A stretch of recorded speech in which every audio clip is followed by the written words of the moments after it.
Hello everyone, my name is Ji-Hyun. I am an assistant professor of communication in the School of IAS. So a little bit of background on myself. I define myself as a global media studies whose research interest mostly concerns racial imagination in East Asian popular culture. So my first book project, which will be published as a monograph soon, examined mixed race politics in South Korean TV. Today, I'd like to talk about my second book project titled Selling Aversion, Anti-Korean Sentiment, and the Rise of New Nationalism in Post-Colonial East Asia.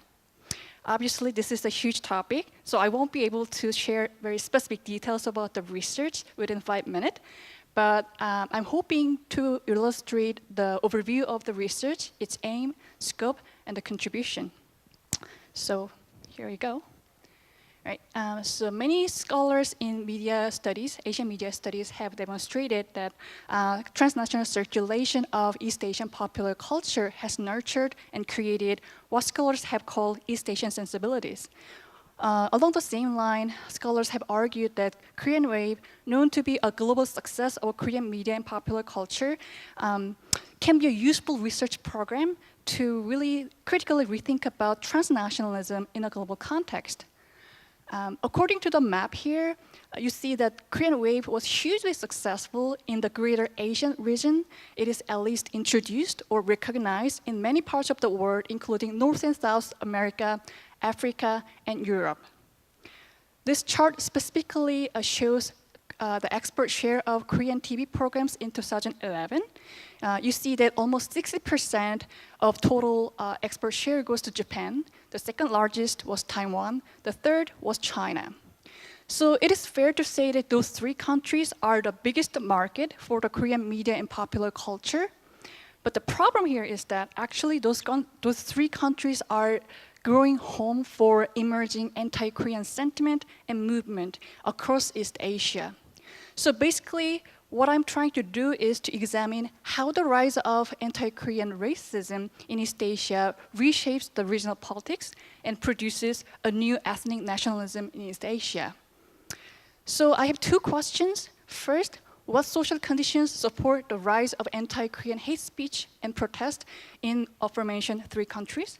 Second, how is the discourse of anti-Koreanism created and circulated in online and offline spaces? I'm very grateful that the project was duly funded by RRF and SKS. So through their generous funding, I was able to conduct fieldwork research in Taiwan and Japan in the summer of 2016 and 17. Throughout the fieldwork, I interviewed almost 35 individuals that include scholars, media professionals, and the active participants of anti-Koreanism, in most of the cases, online spaces. So to give you a sense of what I'm talking about, on the left, you see a Taiwanese burning a South Korean national flag. On the right, you see an anti-Korean Facebook page. What's interesting about this image here is that actually they supposedly Korean Wave K-pop stars, but the owner of the page replaced the individual stars headshot with the dog images to demonstrate a strong dissatisfaction with a Korean Wave. In Japan, the hate speech toward Korean has been a huge social issue since mid-2000. And there has many anti-Korean themed books were published, and there has been a number of anti-Korean protests and marches in the heart of Tokyo. Those are just two examples, popular examples of racist slogans or hate speeches toward Koreans. And whenever they have an anti-Korean march, they use these slogans.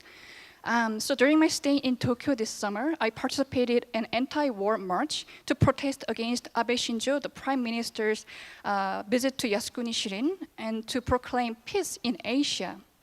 And as you can see from the picture that I took, you see they are holding a wartime Japanese Imperial Army flags along with their national flags to express strong sense of jingoism. So even with the differences in terms of scopes and level, both Taiwanese and Japanese case demonstrate that this new aversion to South Korea is deeply rooted in region's colonial history, that is combined with Korea's changing status in the global culture map from a preferred nation to a sub-empire in the greater Asian region in recent years.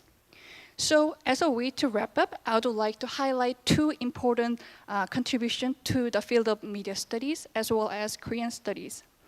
First of all, whereas the previous research mostly concerns how the regional audience's fascination with a Korean culture created East Asian popular culture communities, my project disrupts this emphasis and advances our understanding of how a new affective mode, not fascination but aversion, dismantles and recreate racialized culture imagination in East Asia.